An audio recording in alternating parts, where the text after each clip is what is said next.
बहुत बेदर्द होता है सिर दर्द। जी हाँ, आज हम बात करेंगे माइग्रेन के बारे में। माइग्रेन वैसे तो न्यूरोलॉजिकल डिसऑर्डर माना गया है, लेकिन इसमें बहुत सारा हाथ हमारा रहता है। सबसे पहले तो जान लेते हैं कि माइग्रेन के सामान्य से लक्षण क्या हैं। कभी तो ये आधे सिर में इधर हो जाता है, कभी इधर हो जाता है, कभी पूरे सिर में दर्द हो जाता है, कभी मिचली आने को होती है, यानी कि उल्टी आने को होती है इस दर्द में, और बहुत भयंकर दर्द होता है। कुछ घंटों से लेके, कुछ मिनटों से लेके कई दिनों तक रह सकता है। और इस दर्द की सबसे बड़ी विशेषता यह है कि सीधे सीधे से एकदम कारण स्पष्ट नहीं होता है, लेकिन इसमें कारण जो रहते हैं, सबसे बड़ा तो अगर हम पहले दर्द की बात कर लें तो इसमें एक लक्षण और आता है कि अगर तेज रोशनी होती है तब भी दर्द बढ़ जाता है। अगर तेज आवाज कोई करता है तब भी दर्द बढ़ जाता है। असहनीय से लगती है, बहुत गुस्सा आता है जब कोई तेज आवाज करता है या तेज रोशनी में हम बैठते हैं। माइग्रेन का रोगी जब तेज रोशनी में बैठता है। अगर हम, जैसे आजकल रिवाज चल पड़ा है कि बहुत देर हम लैपटॉप पे लगे रहते हैं, कंप्यूटर पे लगे रहते हैं, या फिर मोबाइल पे लगे रहते हैं, देर रात तक टीवी देखते हैं, नींद पूरी नहीं लेते हैं, बहुत देर में सोते हैं, स्ट्रेस बहुत ज्यादा लेते हैं, या फिर कोई ट्यूमर या इस तरह की डिजीज कभी हमारे ब्रेन में होती है, उसके रूप में एक माइग्रेन, रिजल्ट के रूप में माइग्रेन सामने आता है। इसके अलावा महिलाओं में हार्मोनल जो डिस्टर्बेंस है, खासतौर पे जब पीरियड्स आते हैं उस दौरान भी माइग्रेन की प्रॉब्लम बहुत ज्यादा आ जाती है। उसके अलावा जब मेनोपॉजल स्टेज आती है, यानी कि जब पीरियड्स आने बंद होने शुरू हो जाते हैं, उस समय भी ये प्रॉब्लम आ जाती है। और इसीलिए कहते हैं कि माइग्रेन महिलाओं में सबसे ज्यादा होता है। तो हमने कारण भी थोड़ा सा देखा कि किन कारणों से होता है, और हमने लक्षण भी इसके बारे में देखे हैं। अब बात आती है कि करें तो करें क्या करें। आयुर्वेद में तो बहुत सीधा सा सिद्धांत है कि सबसे पहले तो कारण का निवारण करें। अब आपके जो भी कारण हैं उनको आप दूर कर लें। अगर आप नींद पूरी नहीं लेते हैं तो नींद पूरी लें। अगर आप स्ट्रेस रखते हैं तो मेडिटेशन करें, स्ट्रेस से दूर रखें अपने आप को। और अगर आप सैर नहीं करते हैं तो आप सैर करें। ऑक्सीजन कम लेते हैं तो आप ऑक्सीजन पूरी लें। अगर आप कैफीन का प्रयोग ज्यादा करते हैं तो कैफीन का प्रयोग न करें।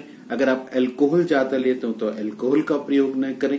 ये सावधानियां तो हमें रखनी ही पड़ेंगी, यानी कि हम कारण को अगर दूर कर लें उसके बाद हम बहुत हद तक इसके ऊपर काबू पा सकते हैं। इसके अलावा हार्मोनल अगर डिस्टर्बेंस के कारण माइग्रेन होता है तो अपने डॉक्टर से कंसल्ट करें, और हार्मोनल ट्रीटमेंट जो भी वो सजेस्ट करें, जिस तरह से वो सजेस्ट करें, अपने आप से कोई भी उसमें ट्रीटमेंट में हिस्सा ना लें या अपने आप ट्रीटमेंट अपना ना करें। इसके अलावा माइग्रेन के जो भी दर्द होते हैं उसमें सबसे बड़ी दिक्कत यह है कि जब भी हम तला हुआ कुछ भी खाते हैं जो एसिड लेवल को बढ़ाता है, यानी कि हमारे पित्त को बढ़ाता है, पाचक पित्त को जो बहुत ज्यादा बढ़ाता है, जैसे आप मिर्च मसाले लेते हैं, तली हुई चीजें लेते हैं, बर्गर लेते हैं, जंक फूड लेते हैं, या समय पे आप खाना नहीं खाते हैं, या खाना बहुत ज्यादा ओवर ईटिंग कर जाते हैं, उसके बाद खासतौर पे देखेंगे कि शाम को अगर हम कहीं रात को पार्टी में जाते हैं तो सुबह ये माइग्रेन का दर्द सबसे ज्यादा हमें सताता है। तो अब किया क्या जाए? एसिड लेवल से बचा जाए, यानी कि मिर्च मसालों से परहेज किया जाए। अल्कोहल का हमने पहले ही बता दिया, जो पित्त को बढ़ाता है अल्कोहल को ना लिया जाए। कैफीन जो पित्त को बढ़ाती है, कैफीन से हमें दूरी बना के रखनी है।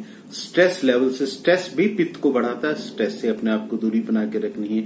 अगर डॉक्टर ये कहता है कि सीटी स्कैन कराएं, कोई ट्यूमर वगैरह की देखना है कि उसमें ट्यूमर वगैरह तो नहीं है, ब्रेन में कोई डिफॉर्मिटी तो नहीं है, तो वो डॉक्टर की सलाह के अनुसार करें। हार्मोनल डिस्टर्बेंस है तब डॉक्टर की ओपिनियन जरूर ले लें हार्मोनल डिस्टर्बेंस में।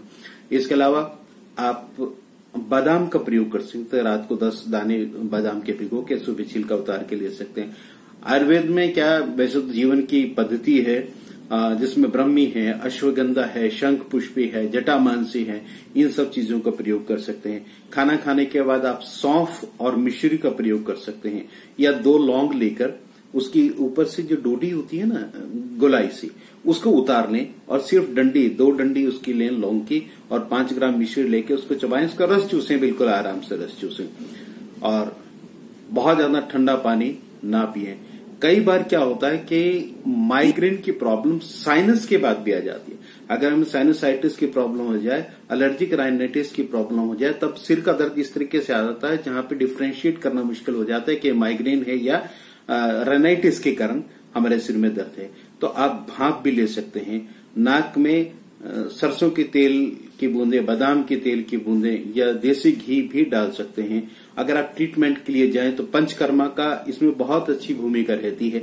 तो आप किसी भी अच्छे से आयुर्वेदिक इंस्टीट्यूशन में जाकर शिरोधारा कराकर भी माइग्रेन का इलाज कर सकते हैं। और आप लोग 5 मिनट्स मेरे लिए में जुड़े, आपने देखा, आप सभी का हम बहुत बहुत धन्यवाद करते हैं और निवेदन करना चाहूंगा कि आप सब्सक्राइब करें, लाइक करें, शेयर करें, अपने कमेंट्स लिखें और जिस विषय पे भी आप वीडियोस चाहते हैं उसको भी थोड़ा सा हमें कमेंट्स बॉक्स में आप डाल दें, ताकि कोशिश करें जितना भी आप लोगों ने मुझे दिया है मैं आपको लौटा सकूं। आपका बहुत बहुत धन्यवाद।